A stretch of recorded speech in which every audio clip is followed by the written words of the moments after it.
پانی لاتی ہیں، میرے آقا علیہ السلام کے سر پاک کے اوپر پانی ڈال کر کے سر مبارک کو دھلواتی ہیں۔ آنکھوں سے جب آنسو آنے لگے، میرے آقا علیہ السلام نے ارشاد فرمایا، اے جان پدر، اے باپ کی جان، روو مت، اس لیے کہ اللہ تمہارے باپ کا حافظ و ناصر ہے۔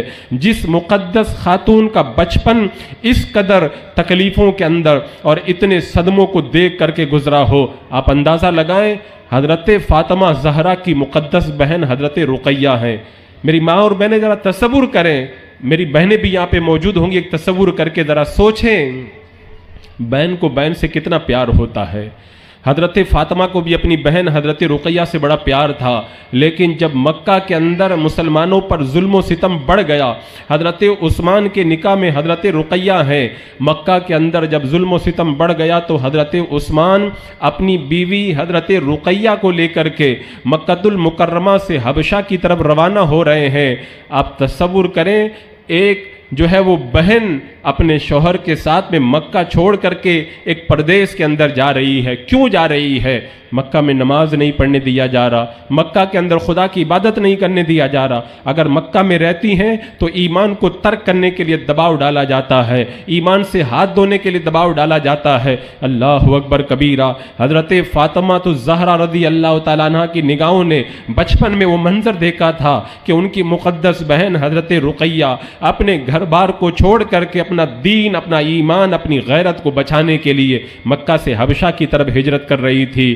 اور تاریخ کا وہ لمحہ بھی یاد کریں جب اللہ کے رسول علیہ السلام کی مقدس بیٹیوں پر یہ ظلم و ستم ہوا تھا۔ ایک بار ابو جہل نے حضرت فاطمہ زہرا رضی اللہ تعالی عنہا کے منہ پہ تماچا مار دیا۔ جب میرے آقا علیہ السلام کی بیٹی کے منہ پہ تماچا پڑا، اس ظالم کو دشمنی تھی اللہ کے رسول علیہ السلام سے، حضرت فاطمہ میرے آقا علیہ السلام کی بارگاہ میں پہنچی اور جانے کے بعد میں عرض کیا، یا رسول اللہ، ابو جہل نے مجھے تماچا مارا ہے۔ میرے آقا نے فرمایا، جاؤ ابو سفیان سے جا کر کے کہو۔ جب ابو سفیان سے جا کر کے حضرت فاطمہ نے اس بات کو کہا ہے، ابو سفیان حضرت فاطمہ کی انگلی پکڑ کر کے لے جاتے ہیں اور جا کر کے حضرت فاطمہ کا بدلہ لیتے ہیں۔ یہ خاندان نبوت کا دستور ہے، اہل بیت پاک کسی کا احسان نہیں رکھتے ہیں۔ جب ظلم کا بدلہ ابو سفیان نے دلوایا، میرے آقا علیہ السلام نے اس احسان کا بدلہ یہ دیا کہ بعد میں اللہ تبارک و تعالیٰ نے ابو سفیان کو ایمان کی دولت عطا فرمائی ہے۔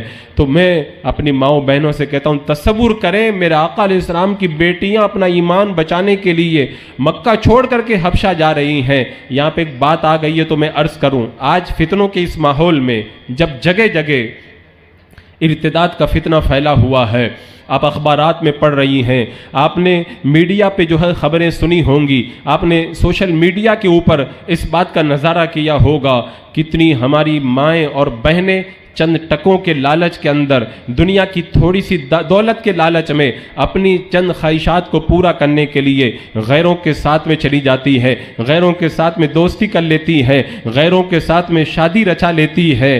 میرے نبی کی بیٹیوں کا تو طریقہ یہ ہے کہ اپنا ایمان بچانے کے لیے مکہ چھوڑ کر کے پردیس میں جا رہی ہے، اور اس نبی کی بیٹیوں کو اپنے کے دامن کے اندر پناہ لینے والی ہماری ماں اور بہنوں کو یہ کیا ہوا کہ آج وہ غیروں سے دوستی کاٹ رہی ہیں۔ اللہ اکبر کبیرہ۔ عزیزان مکرم اور حاضرات، میں یہ عرض کرنا چاہوں گا، ایمان کتنی بڑی دولت ہے یہ ہماری ان مقدس ماؤں نے ہم کو بتا دیا ہے۔ آپ کو شاید تاریخ کا وہ منظر یاد ہوگا جب مدینہ منورہ کی سرزمین پر حضرت ام سلیم کے شوہر کا انتقال ہو گیا تو ابو طلحہ جو وہاں پر بڑے مالدار تھے، انہوں نے ام سلیم کو نکاح کا پیغام دیا، کہا کہ میں تم سے نکاح کرنا چاہتا ہوں۔ ابو طلحہ بھی ایمان نہیں لائے ہیں۔ اب آپ سوچیں، ایک مالدار آدمی ہے، عزت دار آدمی ہے، نکاح کا پیغام دے رہا ہے، فوراً نکاح کے پیغام کو قبول کر لینا چاہیے، لیکن حضرت ام سلیم نے قیامت تک آنے والی مسلمان ماں اور بہنوں کو بتا دیا، دولت بڑی چیز نہیں ہے، خواہشات بڑی چیز نہیں ہے، دنیا کی عزت بڑی چیز نہیں ہے، سرداری بڑی چیز نہیں ہے۔ اگر بڑی چیز ہے تو اس کا نام دولت ایمان ہے، اگر بڑی چیز ہے تو اس کا نام عشق مصطفیٰ ہے۔ حضرت ام سلیم نے ابو طلحہ کو جواب دیتے ہوئے کہ ابو طلحہ، تم مالدار آدمی ہو، عزت دار آدمی ہو،